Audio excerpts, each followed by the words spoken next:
Nick Troiano has accomplished more than most in his short 24 years. He started a small business, ran a nonprofit, and he's now running for Congress.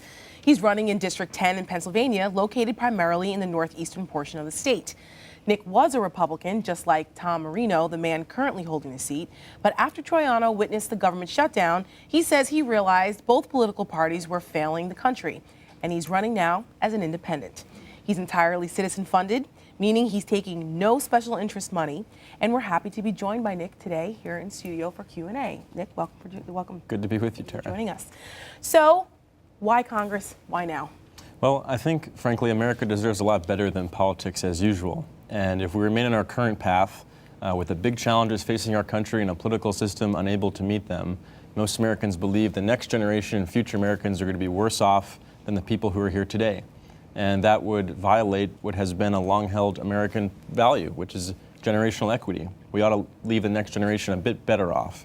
I've heard you say that before in interviews. You talk about generational equity, and I know that a lot of your platform is based on economics. So just speak a little bit more about what generational equity is. Sure. I think it's about addressing the major sustainability challenges facing the country: our rising debt, increasing inequality in our country, the threat of growing carbon emissions. These are all problems where we are worse off now than we were 20 years ago. The longer we wait to address these problems, the more painful the solutions will be, and the worst thing we can do is nothing. And that's exactly what our do-nothing Congress is doing because of the special interests and because of the partisanship.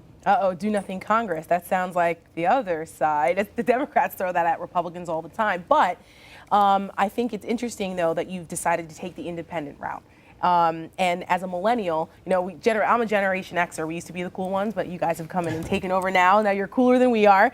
And it's, Harvard did a study recently, and it said that nearly 1/3 of millennials agree that political involvement rarely has any tangible results. So there's a certain skepticism, cynicism almost even, amongst your generation about what government can actually do. But then also, your generation is 11% more self-identified as independents. So is that something that, that's what inspired you to go from Republican to independent? Are you part of that kind of, the two-party system is not working so well? Right. I think many young people in my generation have grown up only to see dysfunctional government. We think we can make a bigger difference outside of traditional politics.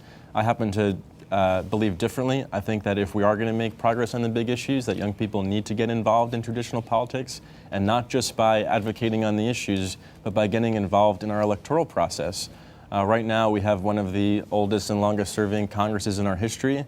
We need new ideas and new leadership, and I think talented people of the millennial generation ought to step forward because we can be that sort of fresh leadership the country needs. It's definitely fresh blood, that's for sure. I think the Senate needs some new blood over there. You're talking about the oldest, longest Congress. But you talk about stepping in, and it's not easy to put your hat in the race, particularly for Congress, when you don't have any legislative experience beforehand, and you're going up against a popular incumbent who won, I think, 2-1 last time in the race. But have there been any impediments for you to get into the race, any different than other candidates in this? I believe there was an issue with signatures for you.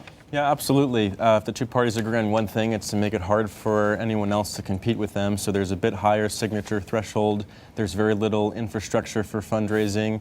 But the good news is that people are desiring this kind of change in our politics. In the first 6 weeks of our exploratory committee, we were able to recruit our first 1,000 supporters, raise our first $30,000. So our campaign is really off to a strong start. There's support within the district, and there's support all across the country. Well, good for you. I wish you the best of luck, and I hope that inspires a lot more young people to get involved in it. I plan to run for office one day as well, so I share your passion on the issue. But best of luck to you. Thank you. Tonight, there's growing signs that both sides might be getting ready to come to the table in the Ukraine. Will Kane has the latest after the break.